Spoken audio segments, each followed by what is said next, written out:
ठीक है, उनके पास में चाहे कोई प्रॉपर्टी का मामला हो, कोई लीगल एक्शन का मामला हो, लेकिन वर्कशिप और कस्टम के रिचुअल जो है उनको कंप्लीट करने पड़ेंगे। ऑलराइट, चलिए ठीक है। तो ये एक डॉक्ट्रिन है जिसको पैरेंट पैट्रिस कहते हैं। डॉक्ट्रिन ऑफ पैरेंट पैट्रिस का मतलब यही होता है कि पेरेंट ऑफ द नेशन, ये एक लीगल प्रिंसिपल है जिसके अंदर पावर और अथॉरिटी जो है वो गार्जियंस को दी जाती है ना।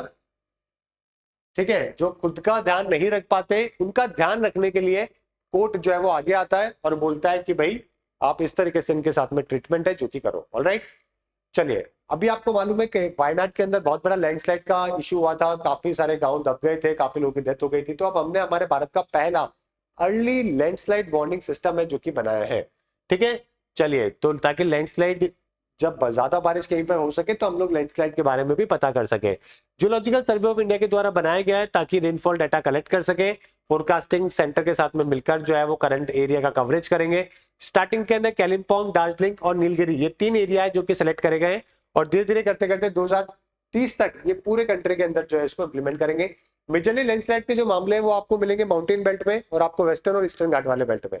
समझ गए, यहीं पर ही आपको ज्यादातर देखने को मिलेंगे। ठीक है, इसलिए बारिश के मौसम में बोलते हैं कि पहाड़ों के अंदर नहीं जाना चाहिए क्योंकि लैंडस्लाइड के बहुत सारे केसेस देखने को मिलते हैं।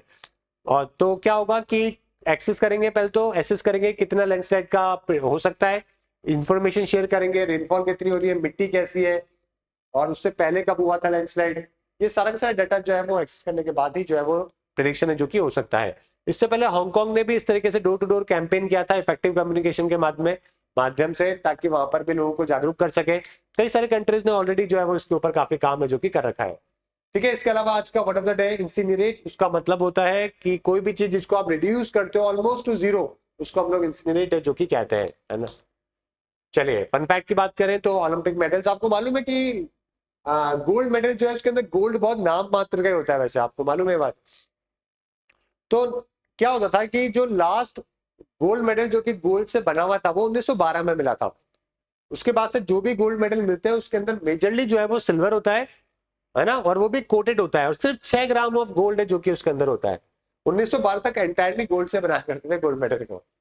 ऑलराइट, ठीक है, इस क्लास की पीडीएफ और 10 क्वेश्चन का क्विज आपको क्लास 24 में मिल जाएगा। आप करंट अफेयर बैच या जीके बैच ज्वाइन कर सकते हैं क्लास 24 पे, जहां पे आपको हर एक एग्जाम के लिए करंट अफेयर के पूरे साल का करंट अफेयर जो कि कवर हो जाएगा। आज के लिए इतना ही guys, thank you everyone, good bye and have a nice day. कल वापस से मिलेंगे same time same place. Thank you.